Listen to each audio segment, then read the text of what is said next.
സ്കൂളിൽ പതിവ് പോലെ ഒരു പയ്യൻ ജെസ്സിയുടെ നേരെ മാലിന്യമെറിഞ്ഞു. ദാരിദ്ര്യം കാരണം ധൈര്യമില്ലാത്ത ജെസ്സി ഒന്നും മിണ്ടാതെ സീറ്റിലിരുന്നു. പുതിയ ഷൂസ് വാങ്ങാൻ പണമില്ലാത്തതിനാൽ ചേച്ചിയുടെ പഴയ പിങ്ക് ഷൂസ് ജെസ്സി കറുത്ത മഷി മുക്കി ധരിക്കുമായിരുന്നു. ക്ലാസ്സിൽ എല്ലാവരും അവനെ കളിയാക്കി. കാര്യമറിയാതെ ടീച്ചർ അവനെ വഴക്കു പറഞ്ഞു.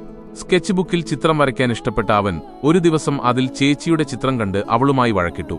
എന്നാൽ അച്ഛൻ ജെസ്സിയെയാണ് ദേഷ്യപ്പെട്ടത്. അച്ഛനും ചേച്ചിയും തമ്മിലുള്ള സ്നേഹം കണ്ട് അവൻ ഒറ്റപ്പെട്ടവനായി നിന്നു. സ്കൂളിലെ ഓട്ടമത്സരത്തിൽ ഒരു പെൺകുട്ടി പങ്കെടുക്കുന്നത് കണ്ട് അവൾ ജയിക്കില്ലെന്ന് ജെസ്സി കരുതിയെങ്കിലും അവൾ അവനെ തോൽപ്പിച്ചു. തന്നോട് സഹായഹസ്തം നീട്ടിയ അവളെ ആദ്യം നിരസിച്ചെങ്കിലും അവളും തന്നെപ്പോലെ ഒറ്റപ്പെട്ടവളാണെന്ന് അവൻ മനസ്സിലാക്കി. അവർ അയൽക്കാരാണെന്ന് തിരിച്ചറിഞ്ഞതോടെ എന്നും ബസ്സിൽ ഒരുമിച്ചിരുന്നു. ജെസ്സിയുടെ ചിത്രങ്ങൾ കണ്ട പെൺകുട്ടി അവനെ പുകഴ്ത്തി. അങ്ങനെ അവർ നല്ല കൂട്ടുകാരായി. ജന്മദിനത്തിൽ അച്ഛൻ നൽകിയ കളിപ്പാട്ടം ജെസ്സിയെ സന്തോഷിപ്പിച്ചില്ല. അച്ഛൻ അവനോടൊപ്പം കളിക്കാനും തയ്യാറായില്ല.